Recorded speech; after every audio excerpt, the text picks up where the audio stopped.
बात करते हैं भुवन चंद जी से। स्वागत है सर आपका। हाँ, मेरी प्रॉब्लम है। जी सर। बताऊं मैं अपनी प्रॉब्लम? बोलिए सर।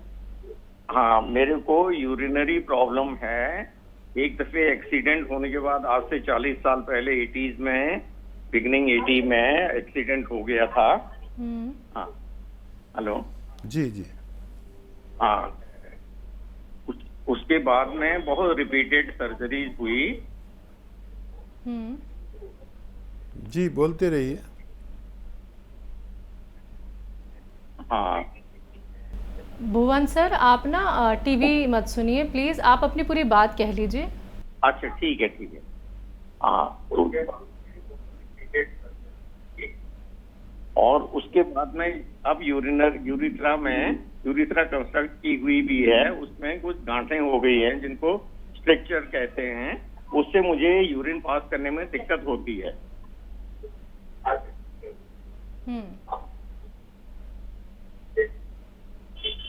यूरिन पास करने में दिक्कत होती है और कोई बात तो नहीं है? हाँ, मैं सुन रहा हूँ टीवी में। चलिए ठीक है। जी हकीम साहब।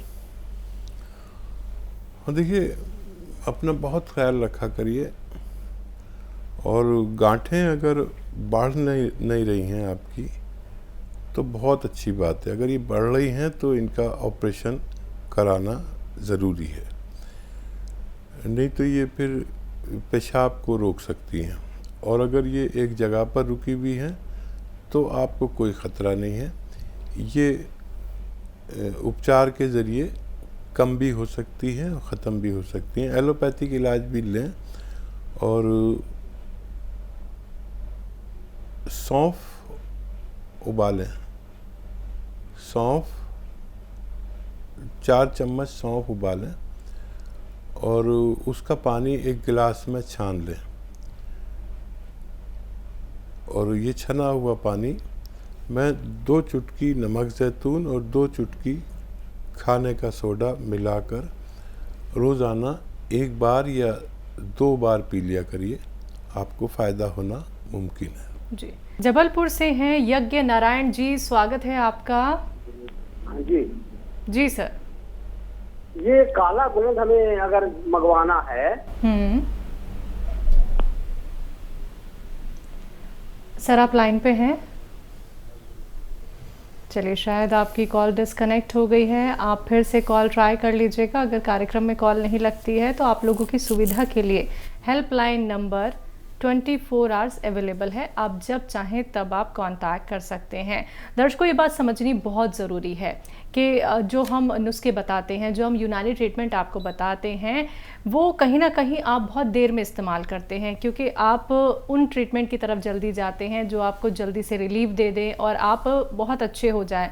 लेकिन समझना होगा, जानकारी आपको रखनी होगी कि अगर हमें कोई परेशानी हो गई है तो उसका काट हमें कैसे करना है। अगर आपको कोई रोग हो गया है, आपके घर में कोई किसी रोग से परेशान है, तो देखिए कितनी तकलीफ़ों का आप लोग सामना करते हैं। आप लोग इतना पैसा खर्च कर लेते हैं, उसके बाद भी आपको कोई रिजल्ट नहीं मिलता है। तो समझिए इस बात को।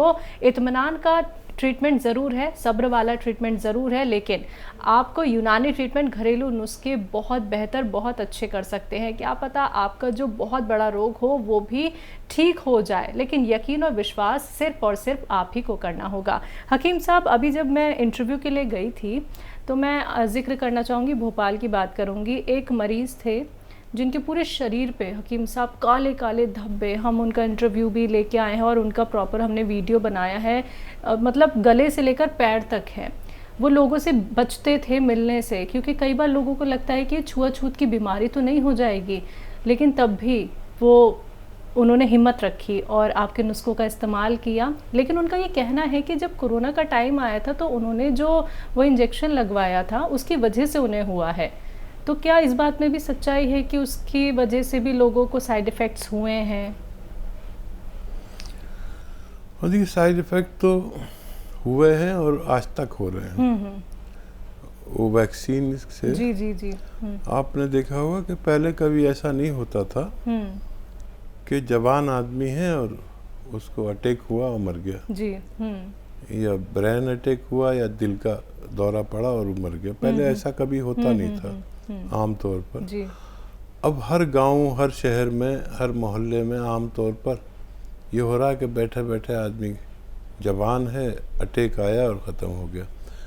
तो स्किन के भी रोग हुए उससे, लेकिन उससे सबसे ज़्यादा बड़ा रोग हुआ कि आदमी के खून गाढ़ा होने लगा और दिमाग या दिल की रगों में चर्बी जमने लगी, खून जमने लगा और इससे आज तक लोगों को हार्ट अटैक या ब्रेन अटैक हो रहे हैं। उसके लिए मैंने बताया था कि खाने का सोडा और नमक ज़ैतून 2-2 चुटकी दिन में 2 बार लिया करें ताकि उसके साइड इफ़ेक्ट से निजात मिल सके। और यही इलाज स्किन एलर्जी का या स्किन रोगों का है। तो अगर उनको वैक्सीन की वजह से ये सब हुआ है जो आपने बताया शैल्या, तो नमक ज़ैतून और खाने का सोडा 2-2 चुटकी दिन में 2 बार इस्तेमाल किया करें तो फ़ायदा मुमकिन है। बिल्कुल हकीम साहब, देखिएगा आप, उन्होंने आपके नुस्खे का इस्तेमाल करके वो बहुत अच्छे हो गए हैं। उनके जो वो निशान इतने बड़े बड़े थे, मैं तो देख के वाकई में घबरा गई थी, मेरी आंखों से आंसू भी निकल आए थे कि क्या हाल उनका हो गया है। लेकिन तब भी मैंने उनसे कहा कि क्या पता वैक्सीन से ना हुआ हो, लेकिन वो और उनकी धर्मपत्नी, उन्होंने ये कहा कि हमें तो इसी से परेशानी हुई है, हम कहीं आने जाने से भी कतराते थे।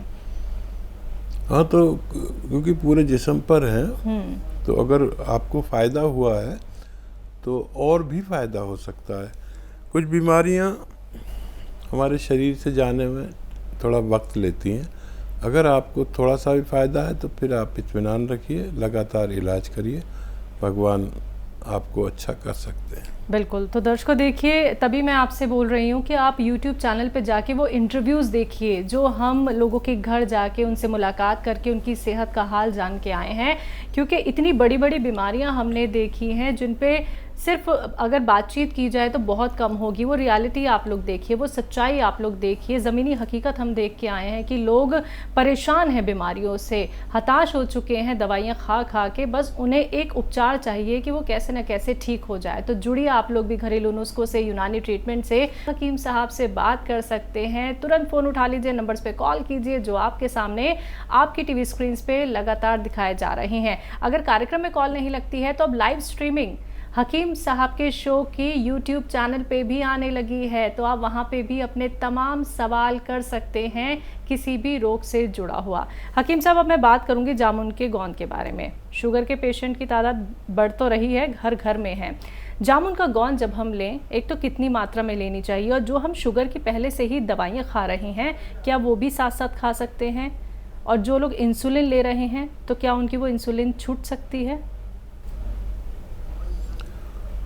और देखिए, डायबिटीज़ अभी तक ऐसा रोग है जिसका परमानेंट इलाज नहीं है। डायबिटीज़ को कंट्रोल रखना ही डायबिटीज़ का उपचार है। तो वो एलोपैथिक भी लेनी पड़े साथ में तो ज़रूर ले सकते हैं। और ये गोंद, जो जामुन का गोंद है, ये 1-1 चुटकी 2 बार ले सकते हैं। मतलब है आपकी डायबिटीज़ कंट्रोल रहने से। किसी भी सूरत में वो कंट्रोल रहेगी तो आप सेहतमंद रह सकते हैं, चाहे एलोपैथिक दवाई भी साथ में लेनी पड़े। इंसुलिन लेना भी गलत नहीं है, इंसुलिन और ज़्यादा सेफ है। और अगर इंसुलिन लेते हैं तो इंसुलिन से टैबलेट पर भी आप जामुन के गोंद के ज़रिए आ सकते हैं। चलिए, कॉलर्स हैं, जल्दी से उनसे बात कर लेते हैं। मान सिंह जिंदल साहब हैं, स्वागत है आपका। जी, मेरा नाम मानसी जिंदल है। हाँ जी, हाँ जी, मानसी बताइए, जल्दी से सवाल कर लीजिए। जी, मेरा सवाल ये है कि देखो जी, आवाज नहीं कर जी, मेरे 2-3 सवाल हैं। मैम जल्दी कर लीजिए प्लीज। जी, मैंने आज ही प्रोग्राम देखा है।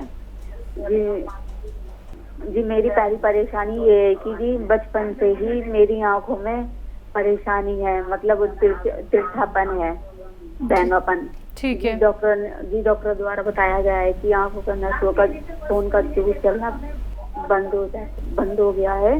ठीक है। जी दिमाग में भी कुछ कमी बताई है कि नस थोड़ी हटी हुई है, तो जी इसका घरेलू नुस्खा बताया जाए। दूसरा सवाल? जी दूसरा सवाल ये है कि मेरी मम्मी है जी, उनके पैर में बहुत दर्द रहता है, एड़ियों में, उनसे चला भी नहीं जाता। ठीक है। और जी वो वेस्टर्न टॉयलेट भी यूज कर रही हैं। तीसरा सवाल?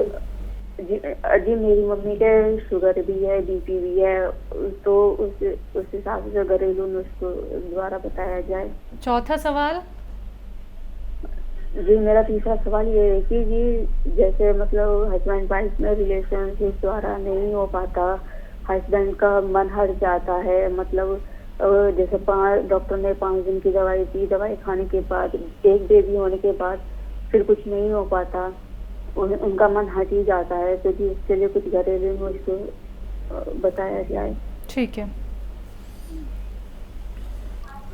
देखिए, आँखों का टेढ़ापन या भेंगापन, इसको एलोपैथिक डॉक्टर ऑपरेशन द्वारा ठीक कर सकते हैं। ये एक उसी का तरीका है कि आपको फ़ायदा होना मुमकिन है कि आप इसका ऑपरेशन करा लें। और मम्मी के जोड़ों के दर्द में गोंद सियाह ख़रीदें, असली। एक काला गोंद आता है जो जायके में कड़वा होता है, असली ख़रीदें, नकली बहुत मिलता है। आधा ग्राम यानी 2 चुटकी सुबह नाश्ते के बाद और रात को खाने के बाद दूध या पानी से उन्हें खिलाया जाए तो मम्मी को फ़ायदा मुमकिन है। हस्बैंड के लिए गोंद चिलगोज़ा 1 चुटकी और 1 चम्मच इसबगोल की भूसी दूध में मिला के रोज़ाना 1 बार दिया करें, हस्बैंड को भी फ़ायदा मुमकिन है। कभी ये आदत डालकर देख लीजिए कि आपको 1 गिलास की प्यास लगी है और आप 2 गिलास पानी पी लें, तो किडनी के बहुत से रोग, और क्योंकि ये पानी हमारे जिस्म में, पूरे जिस्म में घूमता है, तो खून की सफाई में भी बहुत मदद करता है। किडनी दरअसल हमारे खून की सफाई करती है और जो ज़रूरी चीज़ें हैं उन्हें रोकती है, और जो गैर ज़रूरी चीज़ें हैं जो ज़रूरी नहीं हैं उनको पेशाब के रास्ते बाहर कर देती है। जैसे यूरिक एसिड है और कुछ इन्फेक्शंस हैं, और क्योंकि हर वक्त ये खून की सफाई करती है तो इसको ज़्यादा पानी अगर आप देंगे तो आपको इन्फेक्शंस कम होंगे। गर्म चीज़ें खाने से प्यास ज़्यादा लगती है, ठंडी चीज़ें खाने से प्यास कम लगती है। तो जिन कॉलर्स का कॉल अभी कार्यक्रम में नहीं लग पाया है वो हमारे हेल्पलाइन नंबर पे कांटेक्ट कर सकते हैं। वक्त इशारा कर रहा है कार्यक्रम को अब यहाँ पे विराम देने का। हकीम साहब, आपने अपना कीमती वक्त हमें दिया, हमारे स्टूडियो में आप आए, उसके लिए बहुत बहुत शुक्रिया। बहुत धन्यवाद जी, आपका भी, आपके चैनल के मालिकों का भी धन्यवाद। तो दर्शकों, अभी के लिए मुझे भी दीजिए इजाज़त। नमस्कार।